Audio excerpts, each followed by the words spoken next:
आदरणीय मेरे प्रिय दोस्तों और भक्तों, आपके समक्ष एक बहुत ही सुंदर, आकर्षक और मनोहारी वृतांत रख रहा हूँ। दोस्तों, यह वृतांत में प्रश्न इस बात का है कि घमंड क्या भगवान को अच्छा लगता है? नहीं ना। घमंड चूर करने के लिए भगवान का इशारा मात्र ही बहुत है। दोस्तों, घमंड नहीं करना चाहिए। काम, क्रोध, लोभ, मोह, अहंकार को घमंड कहते हैं।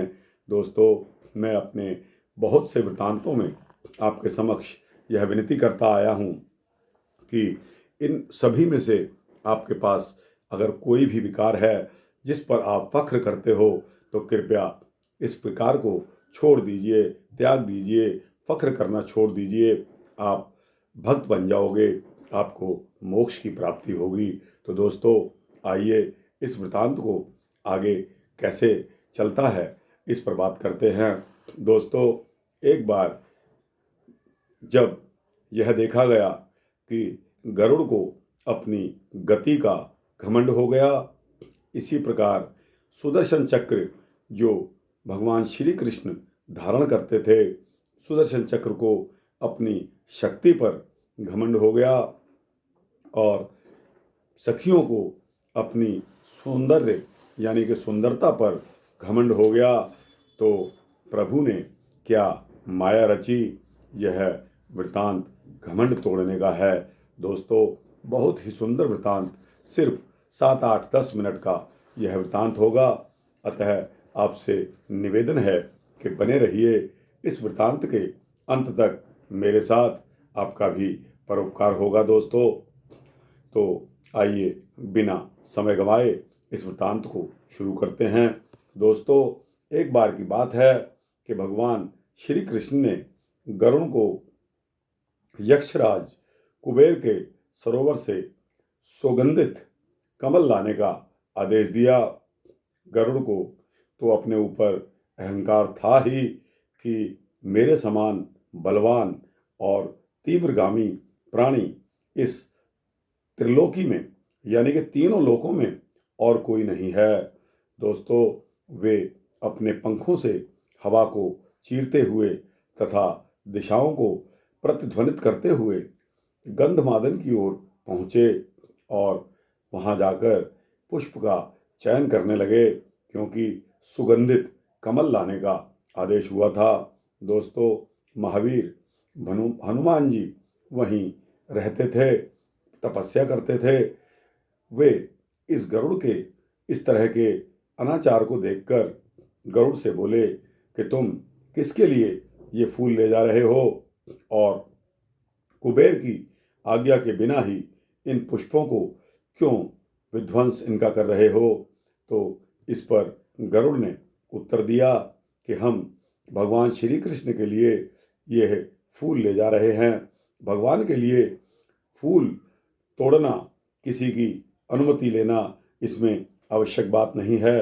गरुड़ की इस बात से को सुनकर हनुमान जी को क्रोध आ गया और उन्होंने पकड़कर गरुड़ को अपनी कांख में दबा लिया और आकाश मार्ग से द्वारका की ओर उड़ चले। दोस्तों, उनकी भीषण ध्वनि से सारे द्वारकावासी कंपित हो गए। सुदर्शन चक्र हनुमान जी की गति को रोकने के लिए उनके सामने आ पहुंचा। दोस्तों, वह हनुमान जी का रास्ता रोकना चाहता था। हनुमान जी ने सुदर्शन चक्र को भी पकड़कर दूसरी कांख में दबा लिया। दोस्तों, भगवान श्री कृष्ण तो यह सब लीला रच ही रहे थे, क्योंकि उन्होंने इनका घमंड तोड़ना था। उन्होंने इसमें पार्श्व में स्थित रानियों से कहा कि देखो, हनुमान क्रुद्ध होकर आ रहे हैं। यदि यहाँ इस समय हनुमान जी को सीता और राम जी के दर्शन अगर नहीं होते तो वे समस्त द्वारका को समुद्र में डुबो देंगे। अतएव सखियों से कहा कि तुम में से तुरंत कोई सीता का रूप बना ले तो मैं राम का रूप बना लूँगा। इतना कहकर वे श्री राम के स्वरूप में परिणित हो गए। दोस्तों, लेकिन चिंता इस बात की थी कि अब जानकी का रूप कौन बनाए। तब कोई भी सखी जानकी का रूप नहीं बना सकी। अंत में भगवान श्री कृष्ण ने राधा जी का स्मरण किया।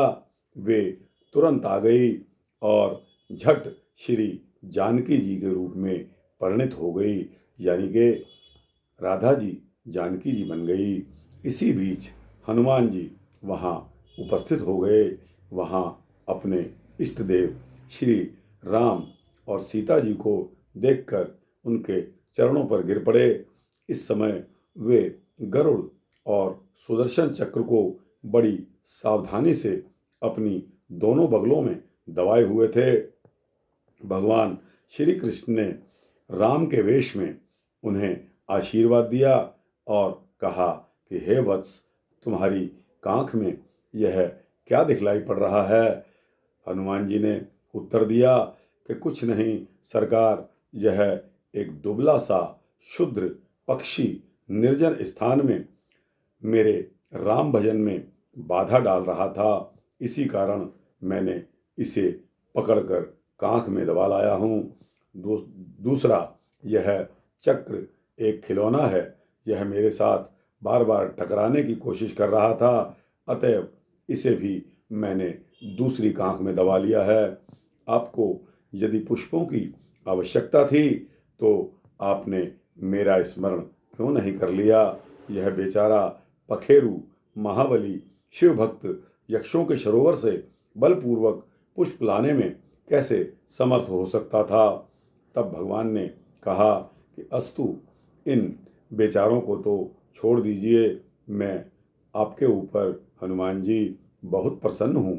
अब आप जाइए, अपने स्थान पर स्वच्छंदतापूर्वक जाकर भजन करिए।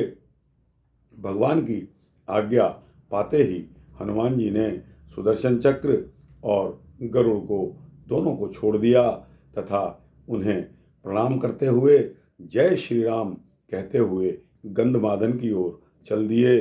दोस्तों, इस प्रकार भगवान श्री कृष्ण ने गरुड़ की गति को और सुदर्शन की शक्ति को तथा पट्ट महिषियों के सौंदर्य को बड़ा गर्व था, एकदम वह चूर्ण हो गया। दोस्तों, यह वृत्तांत अति सुंदर है और साथ ही हमें यह शिक्षा देता है कि हमें आपस में एक दूसरे से बात करते समय किसी प्रकार का घमंड नहीं होना चाहिए। दोस्तों, यह एक विकार है जो हमारी मानवता, इंसानियत के प्रति इतना घोर विकार है जो हमें मोक्ष से दूर ले जाता है।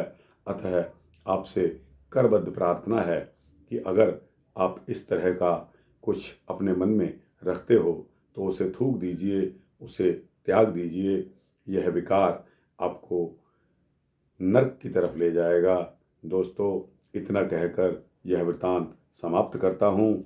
अच्छा लगा हो इसको लाइक और शेयर करते हुए अपने दोस्तों, भक्तों, मित्रों, जिज्ञासुओं को अवश्य भेजना।